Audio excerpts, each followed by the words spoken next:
Hi, I'm Antonio Mora. When I was a kid attending parochial school, the nuns would teach us that humans are unique among all creatures because only we were created in the image and likeness of God and that only human beings are rational. The lives of two famous animals that died recently and a new study on monkeys might make you question that.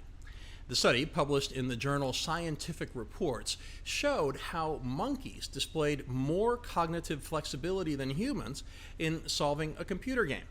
The monkeys were able to change how they solved a problem more quickly than the humans.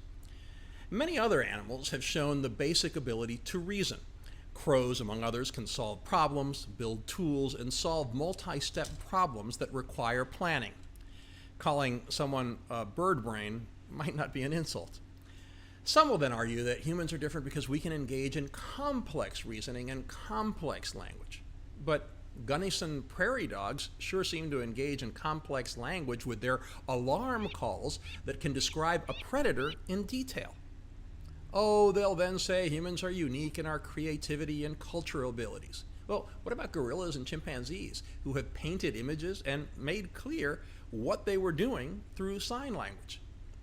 They'll also argue that only humans are conscious of time. Well, tell that to my dog who gets angry with me when I don't head to my man cave with him at the usual time every evening. And he's much happier to see me when I've been gone for a day than when I've been gone for an hour. Animals also appear to feel joy and sorrow, which some thought was unique to humans. If dogs aren't experiencing joy in all those videos of them welcoming home service members, then I don't know what joy is. Many animals have shown how they can play and seemingly have fun by themselves. On the other hand, many species evidence grief at the loss of members of their family or loved ones. Coco the gorilla died in 2018. She learned a version of American Sign Language when she was a baby. In her almost 47 years, her passive vocabulary reached 2,000 words, and she could use 1,000 actively. That's not nearly the level of a fluent adult signer, but she could clearly communicate by signing. When her kitten was killed by a car, her body language indicated real anguish, and her trainer insists that Coco repeatedly signed bad, sad, bad, and frown, cry, frown. She even seemed to get upset during the sad part of a movie. Coco could also express joy. When she met Robin Williams, she smiled and they tickled each other. She also seemed to be able to use sign language in a playful way. Then there's Chaser, the border collie, often called the smartest dog in the world. She also appeared to redefine animal intelligence before dying at 15 in the summer of 2019. Chaser learned to identify more than 1,000 nouns and to respond distinctly to different verbs. Experts compared her intelligence to that of a 2-year-old child, but toddlers don't have anywhere near that kind of vocabulary.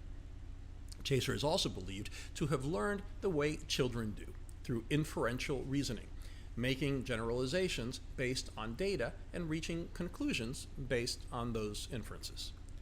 Sure, Chaser's inferential reasoning is not on the level of what allows older humans to extensively develop culture and language. Are there emotional and intellectual differences between humans and the smartest of simians, dogs, dolphins, and elephants? Of course, but they may not be as big as once thought.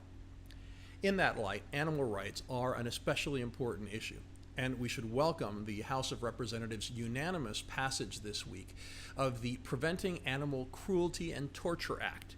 It would expand what acts of animal cruelty are deemed federal felonies.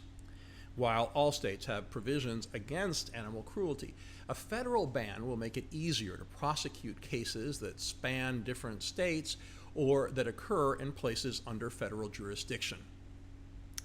Let's hope the Senate and the President make this the law of the land and protect men's best friends, who are an awful lot like us.